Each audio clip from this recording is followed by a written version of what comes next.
बादलों पर रहने वाली दुष्ट चुड़ैल जंगल में आकर लोगों को पकड़ लेती है। हाँ, मेरी माँ भी कल मुझसे यही कह रही थी, चलो यहाँ से निकलते हैं। उसके बाद सभी लड़कियाँ तेजी से कदम बढ़ाते हुए अपने गांव की ओर जाने लगती हैं। लेकिन तभी अचानक एक पुल के ऊपर बादलों पर रहने वाली बुरी चुड़ैल उनका रास्ता रोक लेती है। क्या बात है, आज इतनी सारी लड़कियां मेरा शिकार बनने वाली हैं। तुम सबको मार कर तुम्हारा मांस खाने में बड़ा मजा आएगा। नहीं नहीं चुड़ैल जी, हमें छोड़ दीजिए। हम सभी गरीब लड़कियां हैं। हमारे परिवार को पालने वाला हमारे सिवा कोई और नहीं है। अगर आप हमें मार दोगी तो हमारे परिवार वाले भूखे मर जाएंगे। दया करके हमारी जान बख्श दीजिए। मैंने आज तक किसी को जिंदा नहीं छोड़ा, फिर तुम्हें कैसे छोड़ दूं? मैं एक चुड़ैल हूँ, मेरे अंदर रहम नाम की कोई चीज नहीं है। उसके बाद चुड़ैल अपनी भूतिया पर से बेहोश करने वाला पाउडर निकालकर उन सभी लड़कियों के ऊपर छिड़क देती है।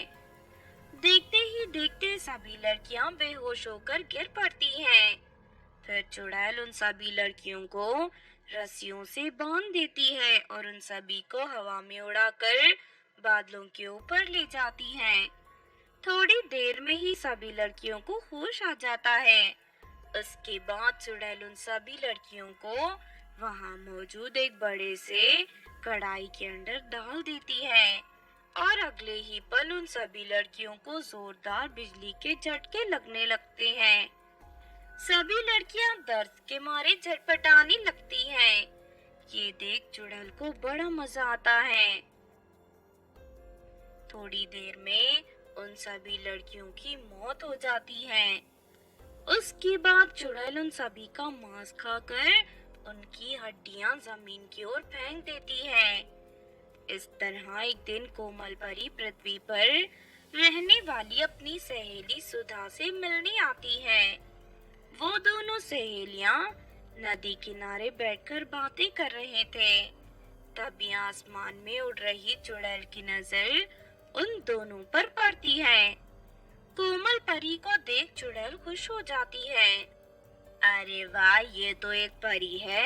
आज तक मैंने कभी परी का मांस नहीं खाया। आज मैं इसे पकड़कर अपने साथ ले जाऊंगी और इसके बाद इसे मार कर मजे से इसका मांस खाऊंगी। फिर चुड़ैल उन दोनों के पास पहुंचकर कोमल परी को रस्सियों में जकड़ देती है।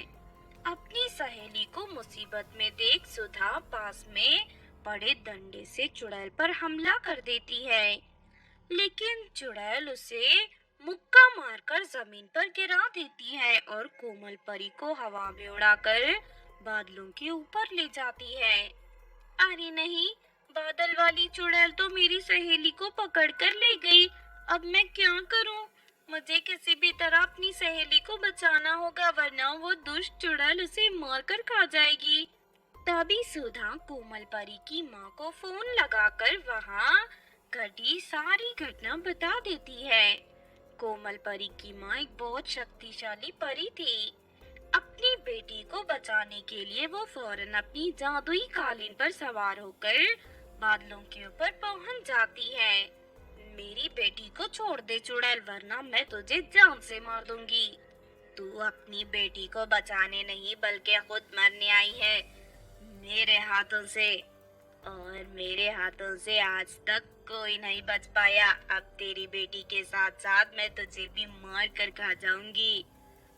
इतना कहकर चुड़ैल जादुई कांटे प्रकट करके कोमल परी की माँ के ऊपर फेंक देती है। लेकिन कोमल परी की माँ अपनी जादुई छड़ी की शक्ति से उन सभी कांटों को जलाकर राख कर देती है। ये देख चुड़ैल गुस्से से आग बबूला हो जाती है। अच्छा तो ये बात है, ठहर जा, अब तू मेरे भूतिया पानी से नहीं बचेगी। बहुत हो गया तेरा नाटक, अब तो तुम मरने के लिए तैयार हो जा। फिर कोमल परी की माँ अपनी जादुई छड़ी घुमाकर चुड़ैल को बिजली के झटके देने लगती है। हाय, मर गई रे। ये तो बहुत ही खतरनाक बिजली के झटके हैं, मुझे बहुत दर्द हो रहा है। मुझसे बर्दाश्त नहीं हो रहा, मुझे छोड़ दो। तभी चुड़ैल के शरीर में आग लग जाती है और देखते ही देखते उसका सारा शरीर जलकर राख हो जाता है। इस तरह उस बुरी चुड़ैल का अंत हो जाता है।